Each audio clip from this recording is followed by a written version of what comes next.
భగవద్గీత సర్వ మానవాళి కోసం.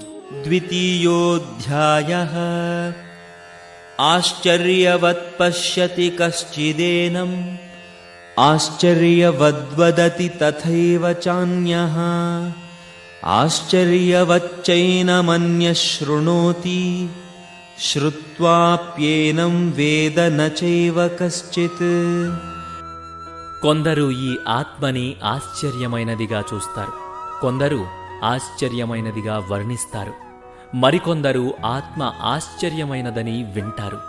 ఇంకొందరు విన్న తరువాత కూడా దీని గురించి ఏమాత్రం అర్థం చేసుకోలేరు. సూక్ష్మమైన పరమాణువుల నుండి గొప్ప నక్షత్రాలు, పాలపుంతల వరకు మొత్తం జగత్తు ఆశ్చర్యకరమైనది. అవన్నీ భగవంతుని అద్భుతమైన సృష్టియే కదా. ఒక చిన్న గులాబీ పువ్వు కూడా అద్భుతమైనదే. దాని సున్నితత్వం, దాని వాసన మరియు దాని అందం అన్నిటికన్నా పరమాద్భుతమైనది స్వయంగా ఆ భగవంతుడే. అనంతశేషుడు సృష్టి మొదలు నుండి ఆ స్వామి గుణములను కీర్తిస్తూ ఉన్నాడు, కానీ ఇంకా అవి పూర్తి కాలేదు. ఆత్మ అనేది భగవంతుని యొక్క అంశ కాబట్టి ప్రాపంచిక వస్తువుల కన్నా అద్భుతమైనది. ఎందుకంటే అది భౌతిక అస్తిత్వమునకు అతీతమైనది. ఏ విధముగా భగవంతుడు దివ్యమో ఆ భగవంతుని అంశ అయిన ఆత్మ కూడా దివ్యమే.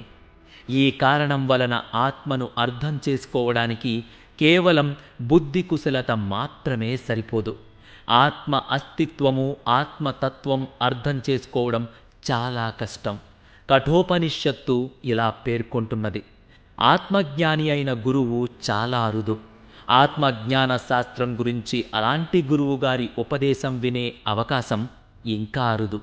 ఒకవేళ గొప్ప అదృష్టం చేత అలాంటి అవకాశం వచ్చినా ఈ విషయాన్ని అర్థం చేసుకోగలిగిన శిష్యులు దొరకటం అత్యంత అరుదు.